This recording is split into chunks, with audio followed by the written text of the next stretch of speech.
नमस्कार. मी प्रदीप जोशी आणि आपण पाहत आहात प्रदीप जोशी साहित्य.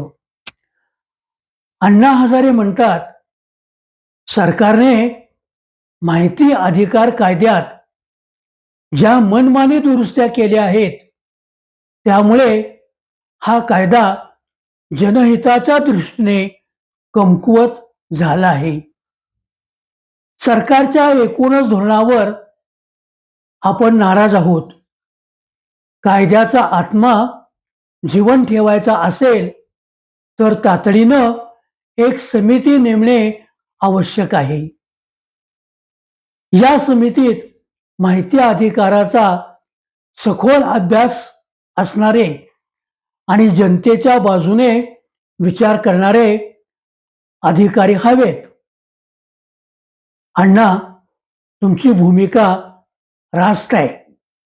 तुम्ही म्हणता ते अगदी खरं आहे, पण हे राजकारणी तुमच्या म्हणण्याप्रमाणे करणार नाहीत. तुमचं म्हणणं जरी बरोबर असलं तरी राजकारणी मंडळींना सोयीस्कर अशी समिती बनवावी लागणार आहे. राजकारण्यांचा अंकुश त्या समितीवर असणार आहे आणि समिती नेमून तर काय उपयोग आहे? आजवर कुठल्या समितीनं तातडीनं हालचाली केल्यात? म्हणून अण्णा, तुम्ही म्हणता की अभ्यासू आणि जनहिताचा विचार करणारी मंडळी हवीत. पण ही कुणाला? फक्त आपल्याला. सरकारला ती नको आहेत.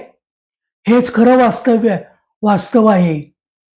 तुम्हाला आश्वासनाशिवाय काहीही हाती लागणार नाही.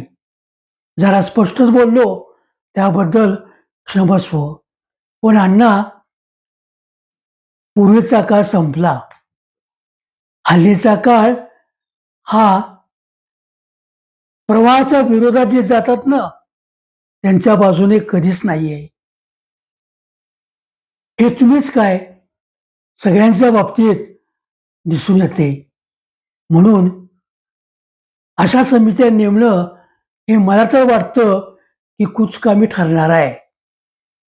धन्यवाद. आपणास हा व्हिडिओ कसा वाटला? आवडला असल्यास लाईक करा, शेअर करा, सबस्क्राईब करा, कमेंट सुद्धा द्या.